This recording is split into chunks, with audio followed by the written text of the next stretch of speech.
Hello and welcome back to the Disc Golf Pro Tour on JomezPro. We are bringing you round 3 coverage from the 2020 Dynamic Discs Open presented by Dynamic Discs. Here in Emporia at the Emporia Country Club, big sexy commentary, Nate Sexton and Jeremy Koling. The stage is set. We have our leader, Paul McBeth, shooting back-to-back course records. He is just blistering his way through this course. 64% birdies, 0% bogeys, no OBs so far, playing flawless. Emerson Keith, the only other player with a bogey-free round. He did that in the second round. He is 18, only 5 strokes back of Paul. Ricky, 6 strokes back of Paul. Obviously, he is right there in contention as well. And rounding out the lead card, it's the same lead card we had during the second round. Kevin Jones throwing an incredible back 9 stretch. Let's face it, no matter what tournament you are playing, hole 1 is going to be nerve-wracking, especially this par 5, measuring in at 1,224 feet with OB right and OB left. That doesn't seem to calm the nerves.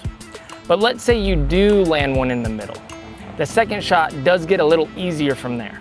Most players are going to land right here, leaving them a basic 350 to 400 foot shot, with really the only trouble being the green on the left. Speed control is crucial, and for some reason the first putt of any round is usually suspect. I guess that's why they call it hole 1 jitters. Let's see how it plays out. This is your 2 p.m. tee time. Please welcome to the tee from Huntington Beach, California, sponsored by Discraft, your 2-time United States Disc Golf Champion, your 3-time Glassboro Open Champion, and your 5-time World Champion, Paul McBeth. And one of the discussions that was kind of going around on the practice field before this last round started is, can McBeth finish this tournament without throwing a single drive out of bounds? Can he finish this tournament without a bogey? And the way he's playing right now, so controlled, it's hard to discount that. I mean, with this wind, it would be incredible. Even if he doesn't touch that 11 or 12 down round and he stays OB bogey free, that would be the most impressive feat yet. He'll win by 5 or more, I would think, if he could stay, you know. I think he increases his lead quite a bit if he can stay OB free. Emerson Keith obviously proving that he has the mettle to compete at the toughest stage. One of the hardest courses on tour is out there in Peoria, Illinois, at the Ledgestone Open. Obviously, such a great run last year at the World Championships. And this is Heiser out left, but he's in bounds. Please welcome to the tee from Greenwood, Arkansas, sponsored by Prodigy Disc, Kevin Jones.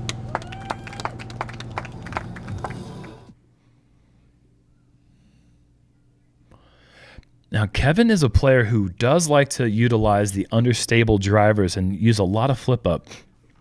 That can be a big advantage and sometimes in the wind a huge disadvantage. And on this hole, he's trying to get the disc to turn over and never does it. And this is going to be one of those tricks. You have to play, it's a little bit more guesswork when you're going with that understable disc. South Carolina, sponsored by Innova, your 2-time world champion, Ricky Wysocki.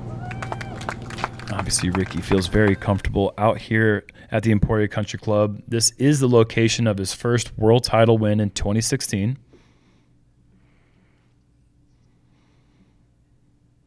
That's crushed. That is a huge, booming, safe hyzer. Maybe the longest hyzer we've seen safe. Those bushes right there are right about the 550-foot mark. This is one of the longest holes we play in disc golf at 1,224 feet, and Ricky just cut off a sizable portion of the hole with that drive. Paul going to keep it low again, and the Bushnell guys were there and measuring drives with the rangefinders, and right after Ricky's shot, they came on the loudspeaker and said, 565, the long drive of the day. Wow. So that's like flat to hyzer, 565. The guy, Ricky is really throwing with some heat. Emerson just cresting over the hill. That is the difference in a couple hundred feet at minimal. Mm-hmm. Kevin, after the OB, he slips and falls hard. It was a scary fall. He was totally fine. Okay. But he went down pretty hard there. Kevin is a former football player, so maybe a little bit more sturdy than I would have been. If I had fallen like that, I might have been out.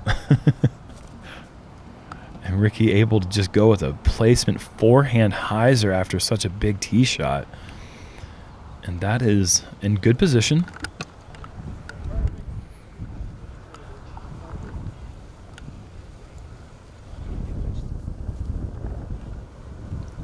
Emerson from about 350 feet. Oh, what a wonderful shot that was. Great angle and speed control to come in there so gently. He's going to have an opportunity for birdie. We've seen it all week so far. This green has just really produced a lot of skips, a lot of circle 2 putts. Just is so difficult to keep the disc close to the pin. And Paul's a little bit shorter, probably about 330 feet. Oh, and look at that little pro reverse spin. That is parked about 10 feet from the bucket. Paul's going to get his first birdie on this hole of the event in the toughest conditions. A little bit of a tough lie there under the tree, but a well-thrown forehand. That'll give Kevin a chance to save the par.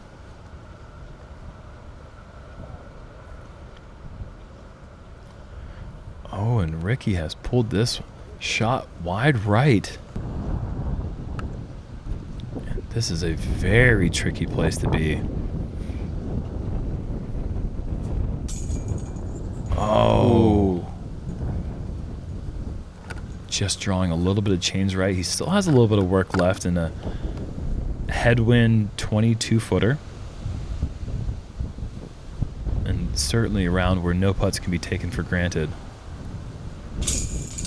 Oh, and Kevin able to maintain his balance inside the circle, does save the par. That is an incredible save after the errant tee shot and the slip on the second.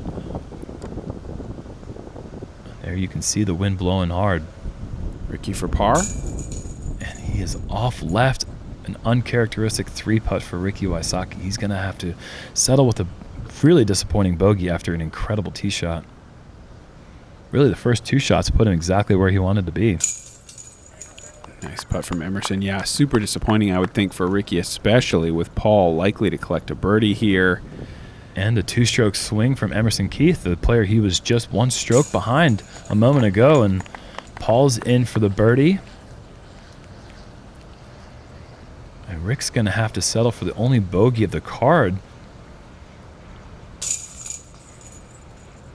Unfortunate start for Rick when we didn't see any bogeys on the entire card for the first, I can't remember how many holes it was before we saw a bogey in round 2, but obviously the conditions are much more difficult in this third and final round.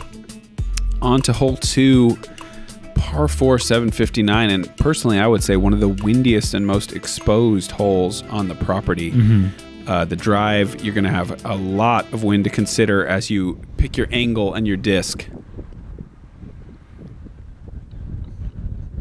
I don't have the information in front of me which exact direction the wind was blowing, but it was pretty much blowing the same direction all weekend when it was blowing. And when this hole is played into a headwind, it's almost impossible to reach into. But we actually had a favorable tailwind, which made things a little bit easier to reach into. But I believe last year we played this into a headwind, and I think there was only 1 birdie the final round of the entire field at the GBO.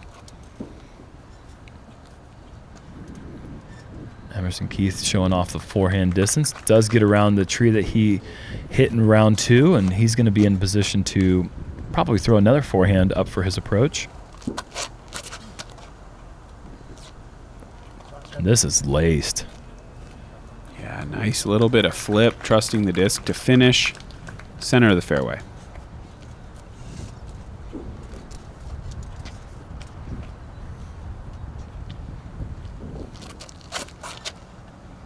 Ricky with just that last really big lunge step with the forehand, really putting his whole body into the throw. And he's past Kevin's forehand. He's showcasing why he has one of the best forehands of all time. Just that power, because certainly Kevin had a little more flip, I would say. The line, it looks like it's going to be longer, but just the pure power of Rick, hard to overcome. And this has got a great angle for the skip.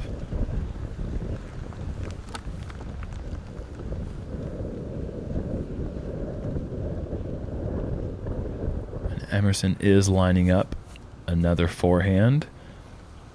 A lot of turn off to the left. This is not going to get all the way back into the circle, but pretty close to the edge. He will have a tailwind putt from about 35 feet.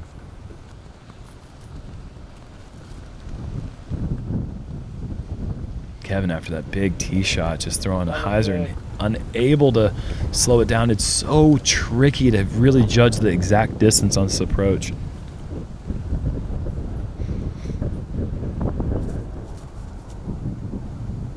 Yeah, to think the power behind Rick's drive, that he can go into the green with a pig. Yeah, that's certainly saying a lot about the drive.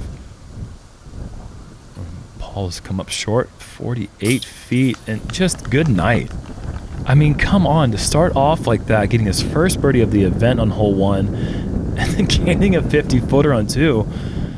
We said it so many times, but if he's going to start off like this, just go ahead and write him the check.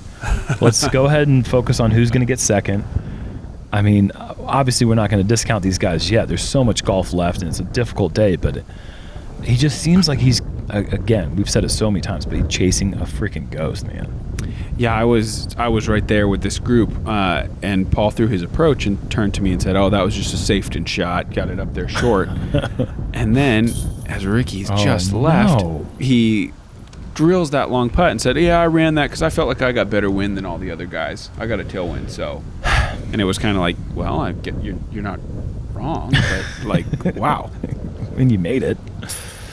And he did have a better wind. And as you see, yeah, significantly farther away than everyone else. It's still going to take a stroke. Wow.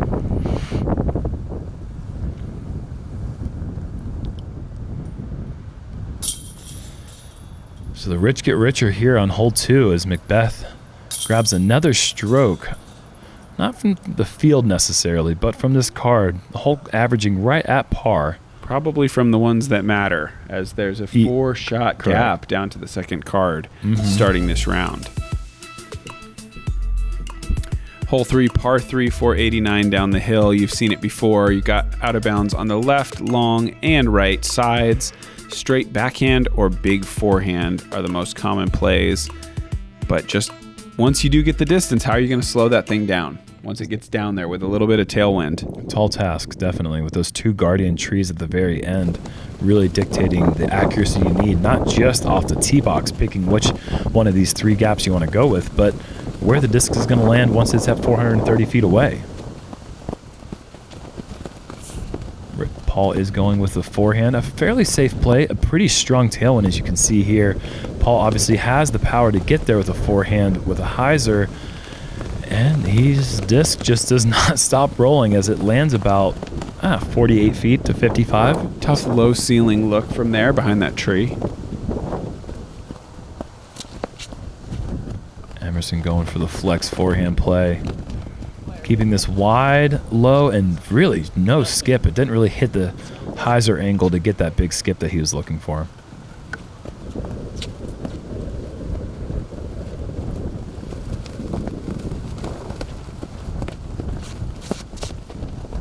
In all likelihood, we're going to see all 4 players going with the big forehand.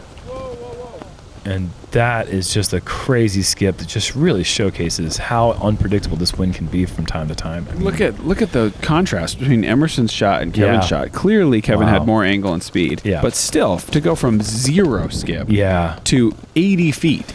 And look, Ricky's probably a little bit scared off from that, and he has thrown a bad shot. He has pulled it out of bounds. That is going to be so far out that he actually has a bit of a tricky approach with this wind. Not tricky for the pig. He has hit the pole, and he'll have to tap in for the bogey.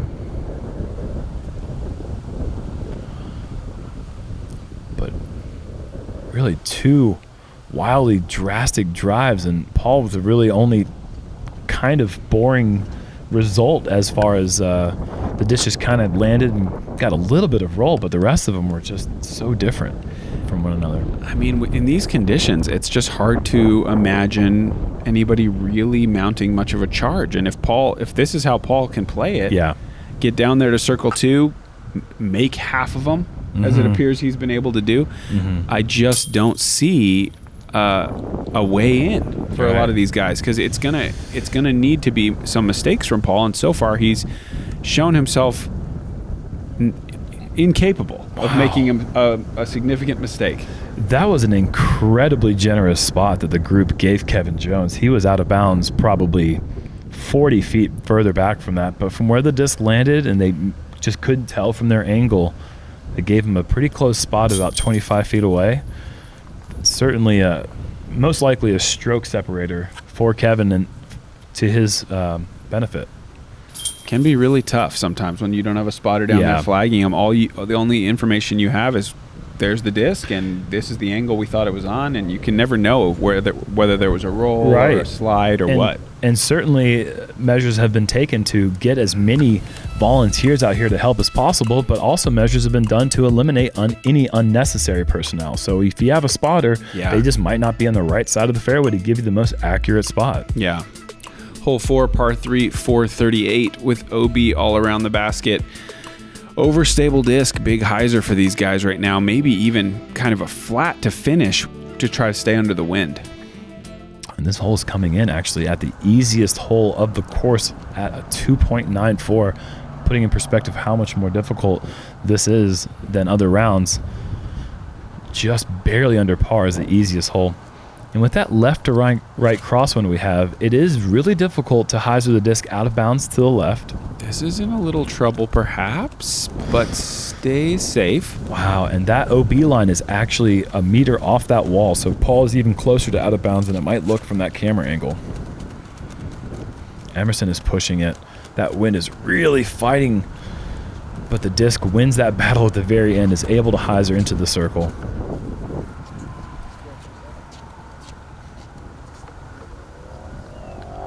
Kevin able to watch the first 2 drives. Hopefully can read a little bit tighter line with this hyzer. It looks like he is. If it gets a skip, this is going to be great. Nice shot. And it's going to be a tricky putt from about 25 feet just straight into that headwind. Perhaps that tree might even be in his way.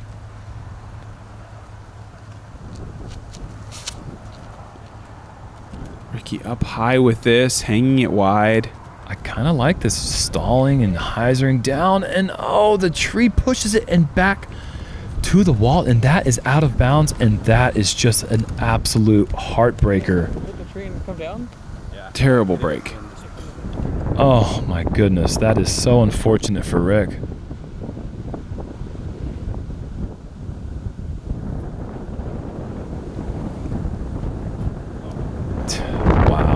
Inches. Delicate touch into that headwind is such a difficult thing to change the pace, change the angle of release, and still give it a great bid. And Ricky with a chance to save. And that is an incredible headwind putt. So scary. If you miss left or right, nothing is stopping you from going out of bounds again and having a putt from 28 feet for 5. But Ricky able to save the 3. And to be fair, he probably deserved that. That was a pretty rough break after the tee shot. Agreed. And Emerson with the door open to try to gain a stroke back on Paul and able to hit the putt. Kevin a chance here to get his first birdie of the round. And he is off left. There'll be 4 threes on the easiest hole of the course for our league group.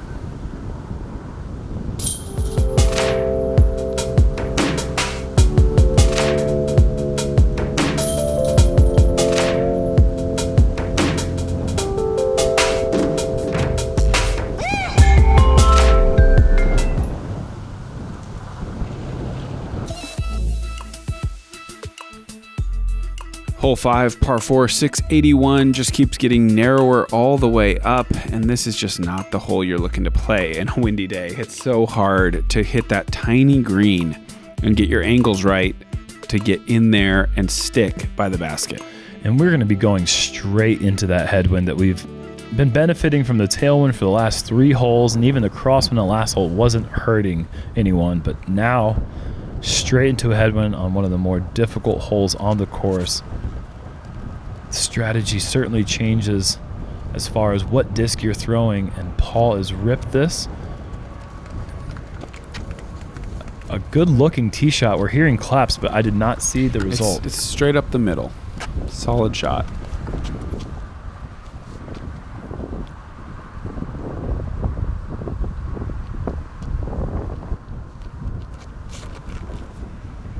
Emerson with a slightly more visible disc here.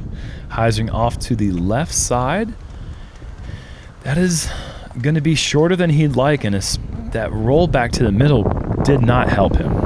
Pushing the edge of the fairway is definitely helpful, but at this point I would imagine Emerson is most likely going to have to play for par from here on out on this hole. This shot came pretty close to blowing my mind. Like, You can hear your voice yeah. right there in the background. That is an incredible angle control into that headwind. And a huge distance, too. Yeah, that is really showcasing his range of abilities with the forehand. Oh, no. And Rick, that is the tree you want to beat. You want to throw a low ceiling shot, maybe a bit of a high release, or maybe the headwind lifted it, as it can do from time to time. Actually an incredible approach shot from all the way back there. That puts him in position to save the pretty easy par from where that second shot landed. But man, it was a really nice power shot through a lot of wind. And that is so scary. If that disc lifts at all, it could easily get pushed out of bounds to the left side of the fairway. Emerson having to play a pretty conservative hyzer, getting a favorable skip off the cart path. Still leaving him quite short. Maybe 80 feet left for the birdie.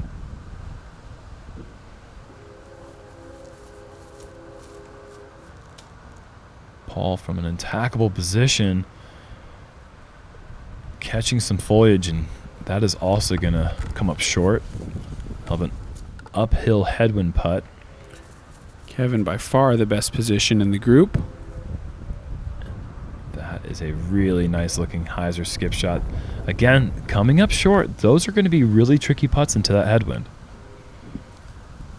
Ricky still has this left to try to save that par. It looks like he's put himself in a pretty good place. Certainly not his best effort. He's not looking to putt in this wind. Even being the great putter he is, no one's looking to work harder than they need to. Nice shot from Emerson there.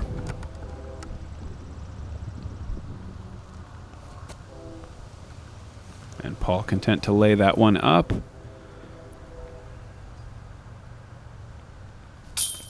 Ricky able to save that par. Avoids disaster. Somehow manages to take only 4 strokes with potentially two errant shots, I guess you would say. And Kevin with a bonus birdie in these conditions. Only 9 birdies on the day of the entire field. Wow. And the only one from our lead group. So Kevin's finally on the board, and thus far only lost 1 stroke to McBeth. Dude, I'm wondering about that. How did we catch them like that? Hole 6, par 3, 351 had been our easiest hole up until and by a decent margin, I think. Yeah. But again, the top of this hill is another one of those spots I think of when I think of windiest places at Emporia Country Club. When you're kind of getting up on this rise, this green can just be brutal and so difficult to not go into that long OB with the drive, and then even if you do get close, to be able to jam the putt. And we have a pretty stiff headwind that is, if it's blowing any direction other than headwind, it maybe is slightly right to left. And this is just playing all sorts of tricks with Kevin's drive as he has somehow managed to get that to spike down. I thought for sure that was getting pushed out of bounds, but good distance control from Kevin.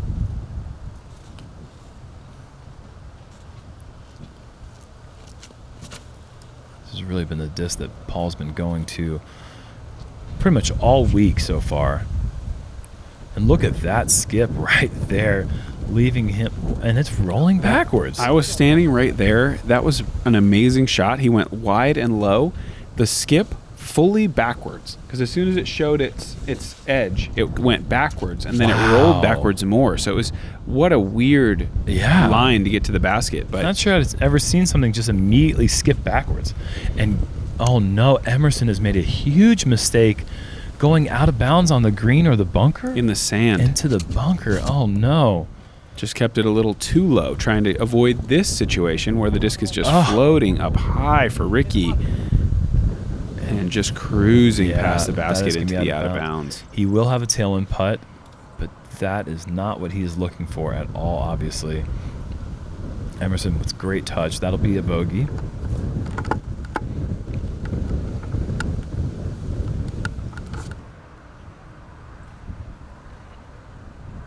Kevin just outside the circle, never had a chance.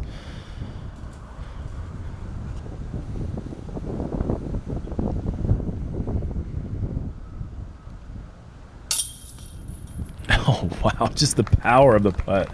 Anyone else, they just hit the band and that comes back at them. But the last 3 holes, Rick's putts, fantastic. Yeah. Despite that fact that he's not getting any birdies. Those 3 putts were so hard. All 3 par putts, and each one he needed with a 2-over start. Ricky is battling. He very easily could be 5 over at this point and just competing with the guys that are on 3rd or 4th card. But Ricky just obviously, he's up here for a reason. He can scrap with the best of them. McBeth is getting away here. Only birdie on the card, and it is just starting to look like one of those usual suspect stories that McBeth has written himself into so many times. Hole 7, par 4, 648, a short par 4, but you can't really get the huge booming drive you're used to seeing from these guys because they have that little tunnel and the low ceiling branch. They're still going to throw it a long way, but you can't really get a bunch of height under the disc despite it being a downhill tee shot.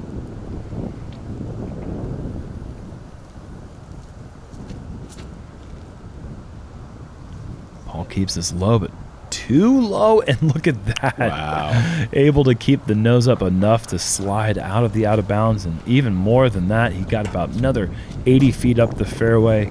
Not in the greatest position to attack for the birdie, but he's done more impressive things than get birdie from here, that's for sure.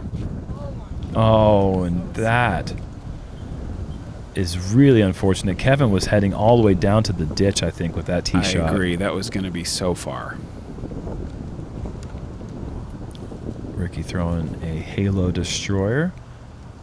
I've only seen him throw great shots with this disc, and once again, he has thrown another crush. I'm sure that I've said it before on Jomez coverage. Unreal. But people are sleeping on Rick as just a full power guy. Yeah. Like, as far as how far he throws it on the course. Yeah, he's a course distance guy. He doesn't get mentioned in the same breath with some of those other guys, but he is a 550 down the fairway all day. Yeah, no doubt. And so is Emerson Keith. He is well across the ditch is really the indication of a huge tee shot, and 2 of them across the ditch by a long shot. Kevin, I love the angle. I love the idea with that low ceiling really pushing a power hyzer into the grass. But you're not going to get too much of a skip reliably on this humid Kansas City turf. A little kiss from a branch doesn't hurt him too much. Wow. And Paul pushing it all the way up there from out of position. He's got a short putt to get another birdie here on this difficult front 9.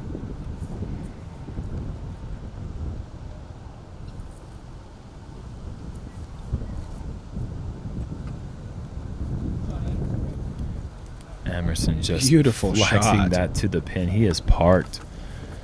And with Kevin having a longer putt for birdie, Emerson kind of has the pressure on his shoulders to stay within 8 strokes of the lead right now, as Kevin and Emerson are tied, but 8 strokes back with only a few really to play, just the back 9 and a couple more holes.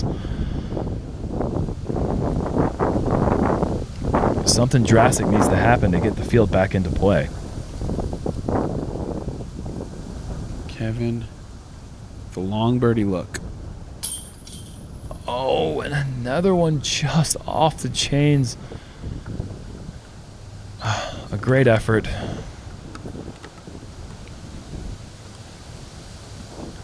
Paul not necessarily home yet. He's been making these putts all weekend, but that headwind on the elevated basket, man, it is such a difficult thing to do. And yeah, that is a very common miss. Give it the right height. Hope that the headwind doesn't play with it too much, but right out of his hand, that thing was already lifting up, and one of the few misses we've seen from McBeth inside the circle this week.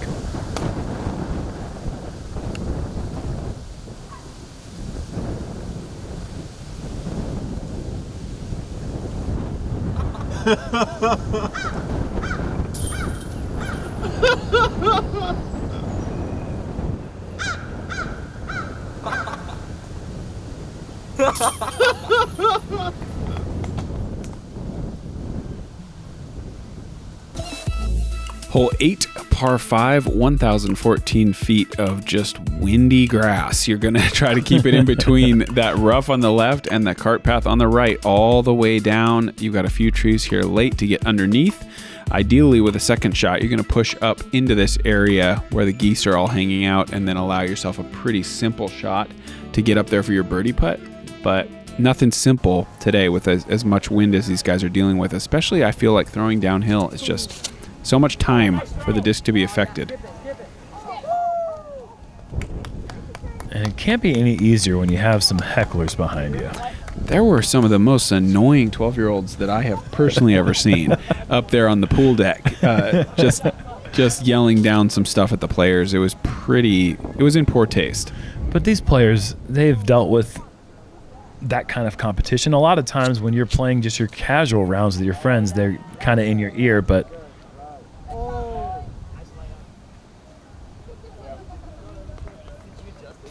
those two drives inbounds.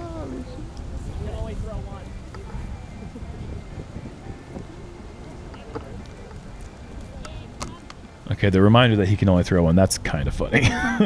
Even Paul might have smiled a little bit on that. That's kind of funny. Paul leaving this one out. Heiser. This should get a good skip back and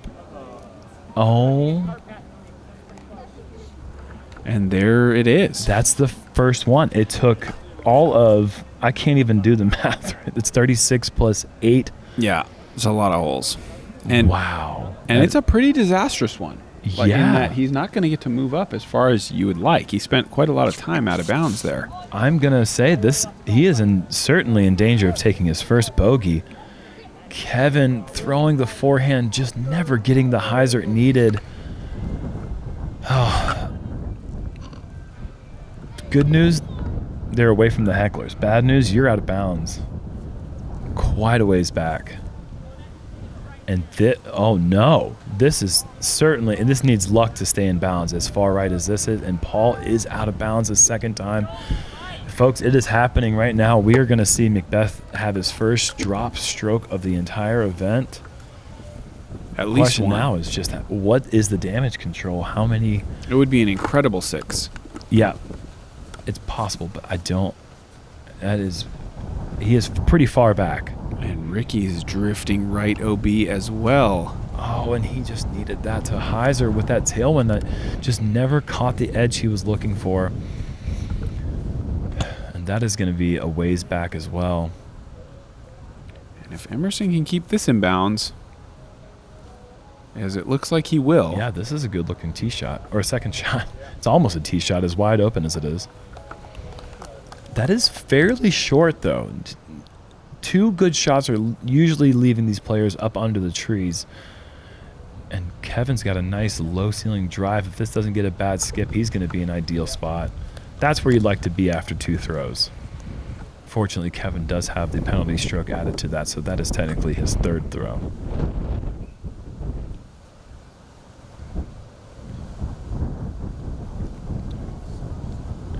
Good shot from Rick. Really, as much as you really feel comfortable biting off, there is the option to go the big hyzer out and around the OB.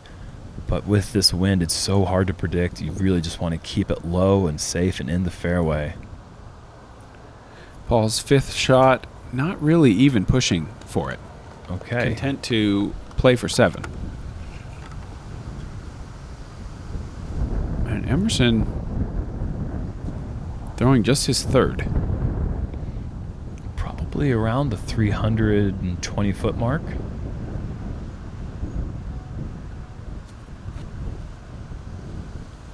Throwing a flex. That's a good shot, and Emerson right there able to walk through the open door and the opportunity to get back into this match. 7 back going into this hole, but things are about to change. Kevin with the opportunity to save the par. This needs the slow down, and that is safe. That cart path is not out of bounds, but Kevin has gone well past the basket and not the headwind putt you're looking for to save your par. And McBeth going with a little throw here. Oh, and look at that. Lift up and hyzer.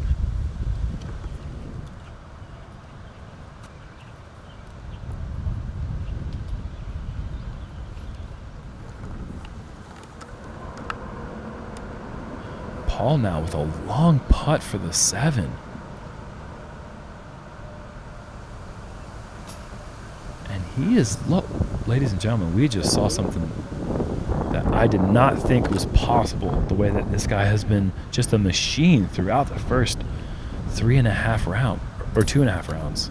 Could you imagine the odds if you were to lay a bet like, will Paul bogey? Will he? When do you think will he double? Will he triple? Like, of course he won't triple. No, not I mean, possible. Just crazy. I know we shared a stat sometime last season about when he did get his last triple bogey, and it was just some astronomical amount of holes in between. And every once in a while, he likes to just prove that he is human, and we appreciate that, Paul, but I'm sure he's not feeling too good about it right now. No, an 8. A double OB8 for Paul and a 4 for Emerson means it's a 3-stroke game with 10 holes left to play. Chief among them, the hardest hole on the property. I don't know if it is again today. I would think it is. Yes, it is. Hole 9, par 4, 729. Hit him with that average, Jerm. Actually, strangely enough, it is playing slightly easier than round 2 when it was averaging 4.95. Still at a very respectable 4.88. In other words, pretty difficult par 5. But we just go ahead and call it a par 4 here in Emporia. Needs a little bit of luck here and gets it. Okay, that is safe, but not in the greatest spot in the high grass, but safe is just so much better than going to the drop zone. Look at that, ripped over using every inch of that fairway. Oh, and that little limb, I don't think Ricky can see that from there, but he, I'm sure, thinks that he is way up the fairway, maybe even in the place where you could see the pin. Ricky really used the entire left side and right side of the fairway and just a bit too much to the right side. That was such a crush for being through a tunnel. And look at this angle control from Kevin. He is really impressing me right now with these different stability of discs in this wind. Obviously, we are in a little bit more of the tunnel, a little bit more secluded from the wind, but still trusting that on this hole. The forehand's a great play, and if you can keep it in the fairway, that is such a huge advantage. And now we see how Paul McBeth responds after taking a triple bogey and losing more than half of his lead in one hole. And the first slip of the event for him, that is looking pretty good.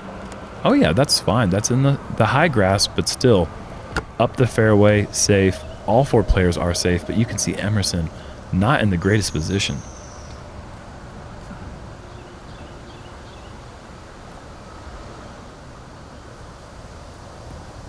And that is a good pitch out forehand, making sure that he does not land his approach too close to the right side edge, giving him a good angle to throw his 3rd shot.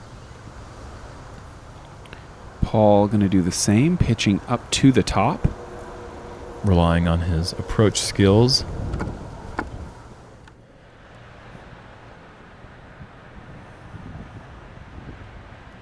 Kevin's certainly looking at how he can get up to the pin. A very sharp angled anhyzer blind approach. And look at that effort. So wonderful. Trusting his angle, throwing some mid-range, I believe. Really nice shot. And Rick also at a place where he can get pretty aggressive, but it is very difficult from that right side. So hard to keep the disc turning, and he has done so just beautifully. What a shot. And just think that's with the branch smacking his disc down when it was in full flight. Yeah, he might have been going with just a straight putter shot. Pretty Otherwise. incredible. Emerson with his third shot. See how close this can stay. He's going to need to slow the skip down. Not bad. That is a great shot with a forehand. When the whole slope skips away from the pin, still trusting that forehand slight bit of flex. Paul with a nice shot here. Needs to put the Coming in brakes a little on. quick. Oh, and there were so many trees Wow. that he just somehow narrowly avoided all of them. One of the first times he's actually really needed to hit the trees to slow down his approach. That's going to be a tricky putt. He may be in danger of taking a second straight bogey.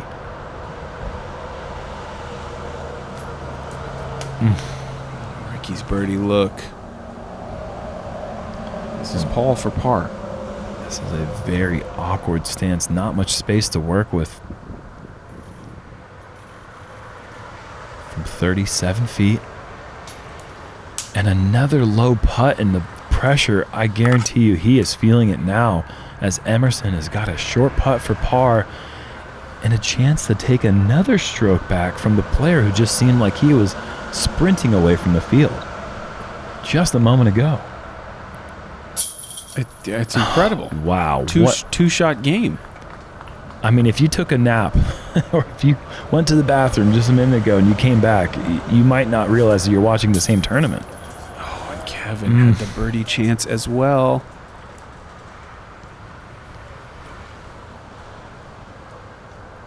Unfortunately, Ricky and Kevin, as well as they played their drives and approaches, are going to have to settle for the par. Not at all a bad score on this hole, but certainly not what they were looking for with such just precision drives and approaches. And Emerson playing so controlled the last two holes, not in ideal spots, just not making big distance plays, but chopping the holes up and fantastic approaches with those final forehand shots into the green on both of the last two. Wow. This is just, you can't write this kind of drama. And look at that. Calvin Heimberg with a 4-down front nine. He has crept his way up to a tie for third place. He is currently only 5 strokes back of McBeth. The back nine, obviously, just as difficult as the front nine. A lot of wind. Anything can happen on this back nine. There is all sorts of drama going on. We got 9 holes to play. Can't wait to bring you the rest of the action. This just got interesting again. Oh, it certainly did. Thank you so much to the JomezPro Founders Club. Man, this is awesome. Come on back for the back nine.